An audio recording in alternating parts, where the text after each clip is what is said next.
샬롬 큐티쟁이 여러분 반갑습니다. 벌써 2022년도가 마무리되어져 가고 있습니다.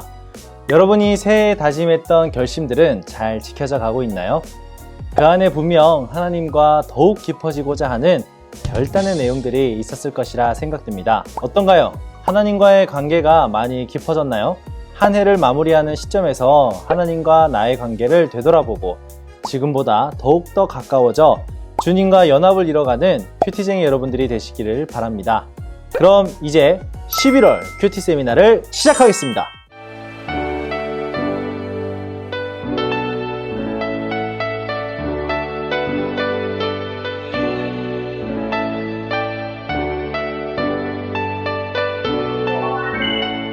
김한별 전도사의 큐티 세미나.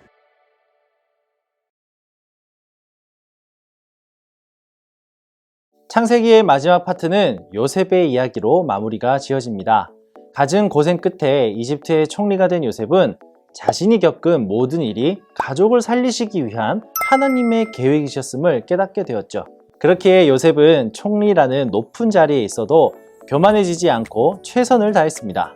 그러던 어느 날 요셉 앞에 낯익은 얼굴들이 나타나 무릎을 꿇고 절을 합니다. 그를 팔아먹은 형들이었죠. 이것은 바로 20여 년 전 하나님께서 요셉에게 보여주신 꿈속의 광경이었습니다. 꿈이 이루어지고 하나님이 계획하신 일들을 깨닫고 형제들을 만나자 요셉은 형제들에게 놀라운 고백을 하게 됩니다. 하지만 형님들이 저를 이곳에 팔았다고 해서 근심하거나 자책하지 마십시오.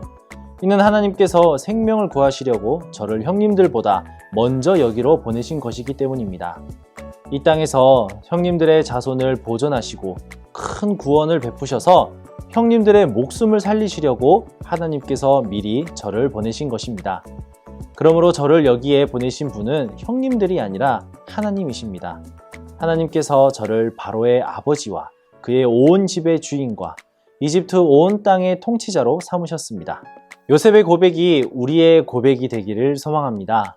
우리가 지금 겪고 있는 모든 일들을 하나님께 맡기고 변함없이 그 자리에서 하나님이 주신 꿈을 지켜갈 때 반드시 우리는 하나님의 꿈을 깨닫게 되며 요셉처럼 하나님의 뜻을 발견하는 큰 은혜가 있을 것입니다.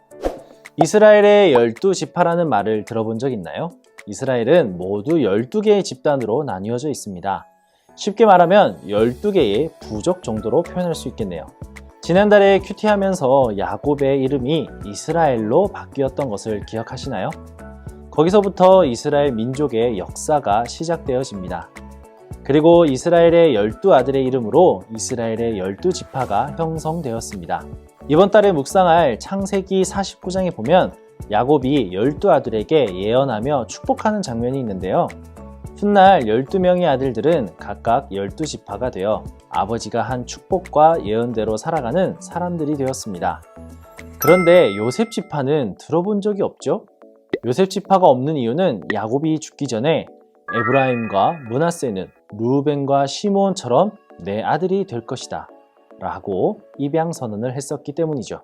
그래서 요셉 대신 두 아들이 지파의 구성원이 되어 훗날 가나안 땅으로 들어갔을 때 자기 몫의 땅을 각각 분배받게 됩니다. 참고로 레위 지파는 가나안 땅에 들어갈 때 자기 몫의 땅을 받지 않고 각 지파 안에 흩어져 살면서 제사와 영적 생활을 돕는 역할을 했기에 지파는 있지만 개수에는 잘 포함하지 않았습니다. 창세기를 마무리하면서 이스라엘 민족의 태동과 그들의 조상인 아브라함과 이삭과 야곱의 이야기를 살펴보았는데요.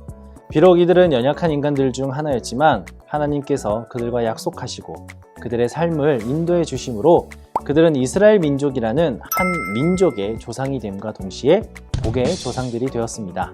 하나님이 하신 약속은 오늘날 우리들에게도 동일하죠. 믿음의 선조들이 보였던 믿음의 모습을 말씀을 통해 묵상하면서 하나님의 약속을 굳건히 붙잡아가는 큐티쟁이 여러분들이 되시기를 기도하겠습니다. 그럼 이번 한 달도 파이팅!